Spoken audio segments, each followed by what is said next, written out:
سلام كم يتوعلو كبران تختاتل تسفان تيوب نلو مزبلنا تحزنا لكم قريبنا لنا نحفشاو تاريخ زور إرترا كمون زور طليان زملكت أبزعبات قداماي بلجيماويت كلب انترمارشي زغونه بنيام قرماين بزعبو استفلالي وقنات زبلو تحزنا لكم قريبنا لنا سناي مكتثال زتفلالي عاوت بنيام قرماي زرمامم إرتراوين بزعبا بنيام قرماي استفلالي صحفاتن قدمتاتن يغربوا له بنيام قرماي نبوزحات من سيات آرآي يخون كم زلون أب كردم بشكلة عالم إرترا عزوز بوتا أنها رغبت كتكتل مخانون مرآي أيو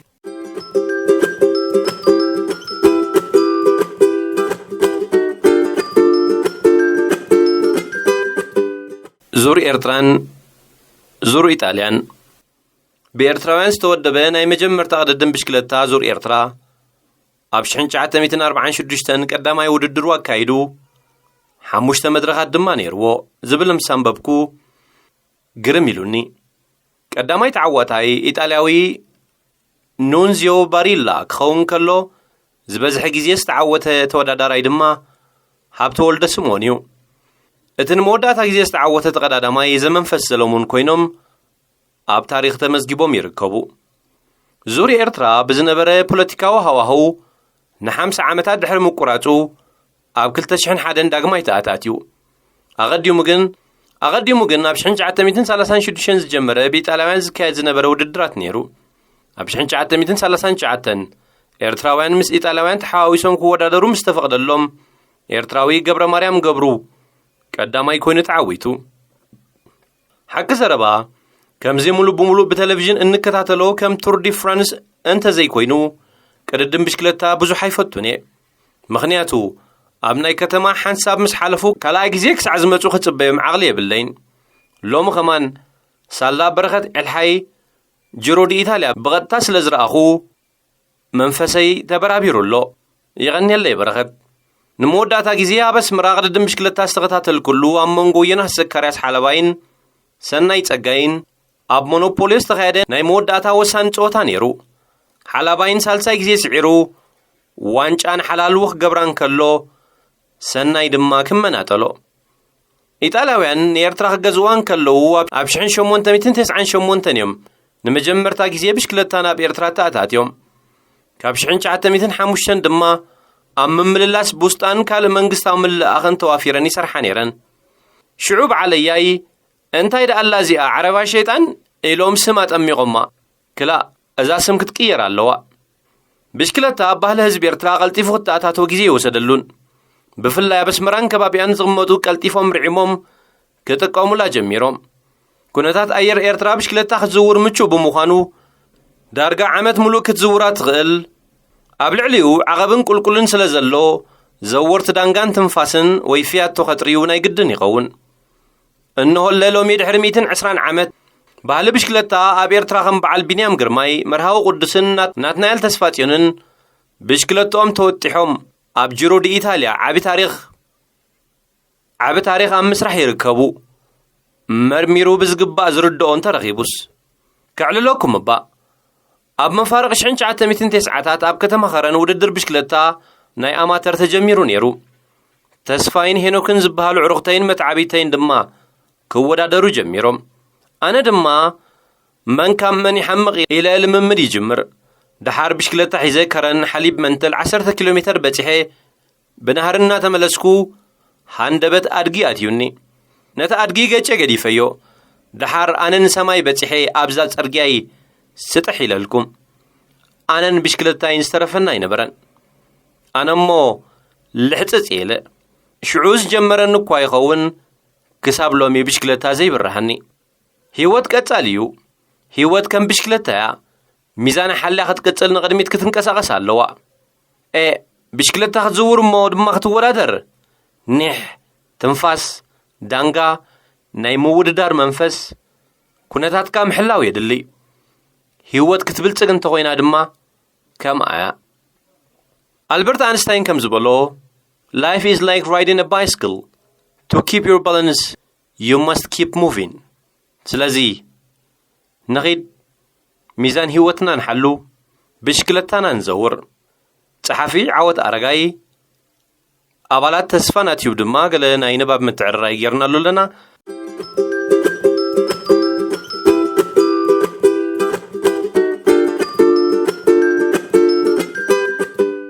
ጋዜጠኛ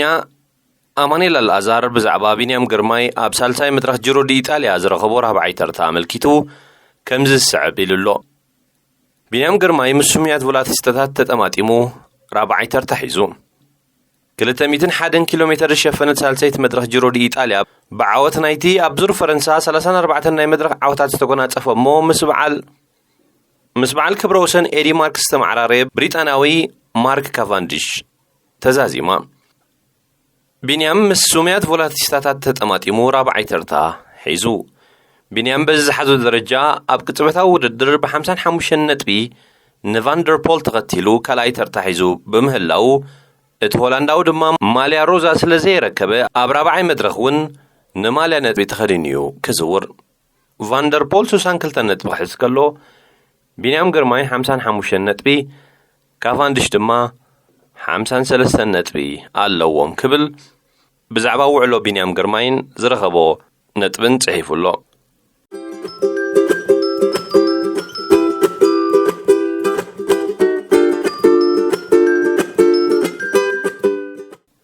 ገጣምን ሙዚቀኛን ኣኽሊሉ ተስፋጽየን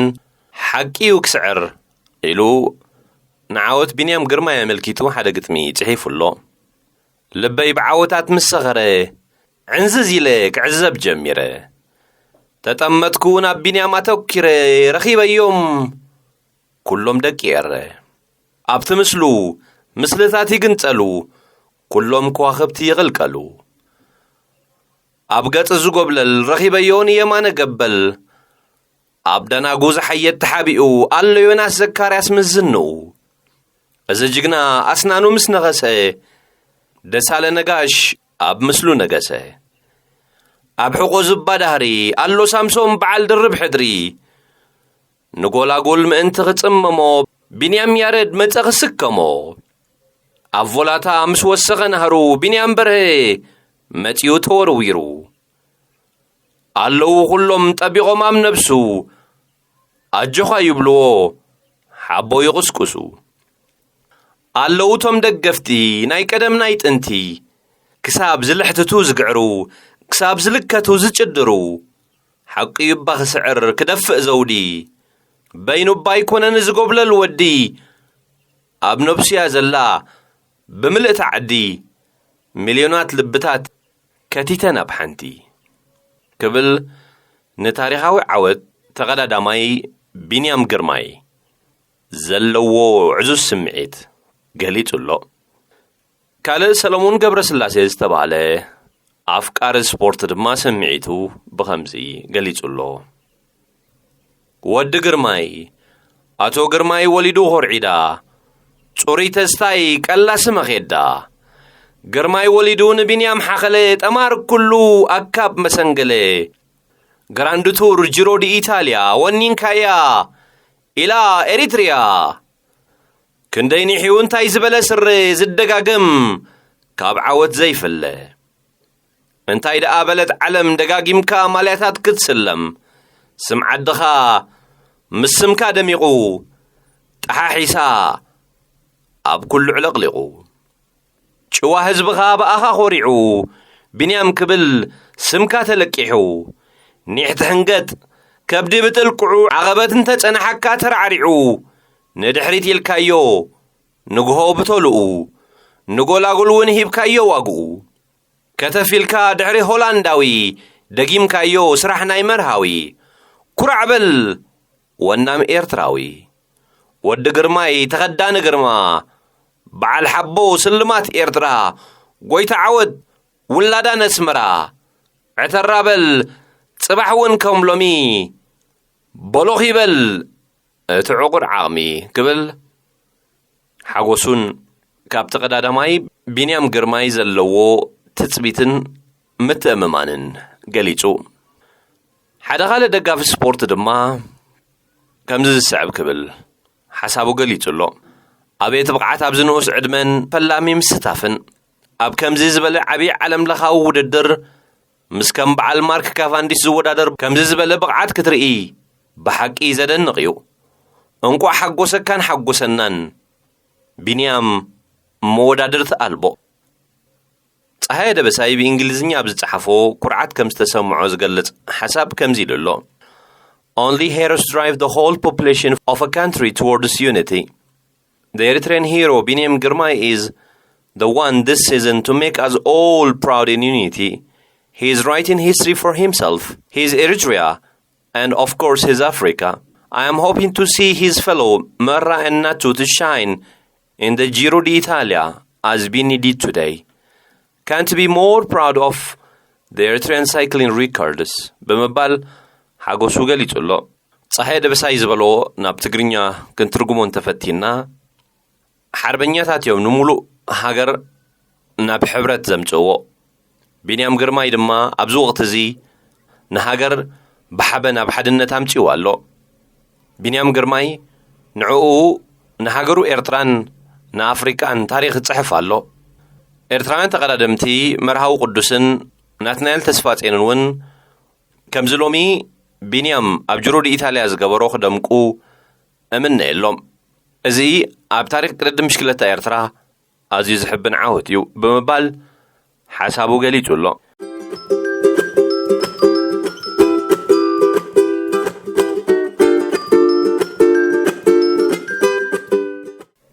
ቢንያም መኸተ ጉስቲ ዝወዳደር ዘሎ ዶ ክንብል ብጎነፅን ከርደናን እኮ ኣልባቡ ጠፊእዎ ናትናኤል ተስፋጽን ድሕሪ ቢንያምን መርሃውን ኣብ ግራንድ ቱር ምስ ቀዳሞት 10 ዝኣተወ ኤርትራዊ ኮይኑሎ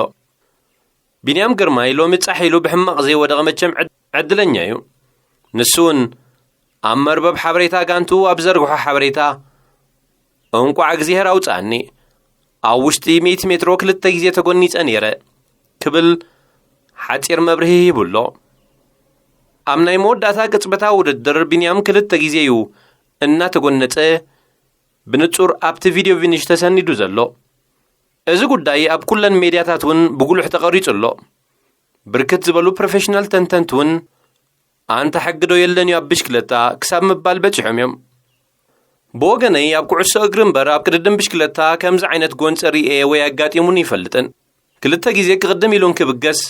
ቀድሚኡ ዝነበሩ ተቐዳደምቲ ብኹርንዒቶም ጎኒጾም ነው ኣቢሎሞ እንታይ ዓይነት ዘገርም ሓይሊ እዩ ዘለዎ ግን እንደይ ቢንያም ነቲ ጎንፂ ተጻዊሩ ንሃሩ ብምውሳኽ እነሆ ሓምሻይ ተርታ ኣትዩ እንተ ዘይትንክፍዎ ግን ኣማን ብኣማን ቀዳማይ ተርታ ናቱ ነይራ ቢንያም ተኻይዱ ኣብ ዘሎ 5 ቅድድማት ጅሮ d'Italia ኣብ 3 ምስ ቀዳሞት 5 እዩ ኣትዩ ዘሎ ኣብ ተቐዳሚት ውድድር ቢንያሙን ባዕሉ ዝተኣመነላ ብማቲው ቫን ደር ፖል ብዘእምን ብቕዓት ተሰዒሩ እዩ ካልኣይ ወፂኡ ካልኣይ መድረኽ 9.2 ኪሎሜትር ብምንባራ ንዑ ትኸውን ኣይኮነትን ኣብ ሳልሳይ መድረኽ ከዓ ኣብ ቮላታ ብየማኑን ጸጋሙን ብዝነበሩ ተቐዳደምቲ ተቐርቂሩ ምስ ሓይሉን ከሎ መቸም ራብዓይ ወፂኡ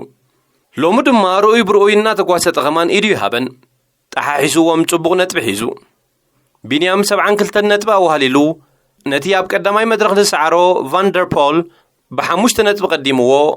ካልኣይ ተርታ ሒዙሎ እዚ ብሁልል ነጥቢ ማለት እዩ ብሁልል ነጥቢ ቀዳማይ ዘሎ እቲ ቀዳማይ ዝተዓወተ ኣርኖልድ ዳማር እዩ ቢንያም ካልኣይ ቫን ደር ፖል ሳልሳይ ከምኡውን ኣብዛ ፕላኔት ብቕጽበታዊ ውድድሩ ተወዳዳሪ ዘይጸንሖ ማርክ ካቫንዲሽ ራብዓይ ተርታ ሒዙሎ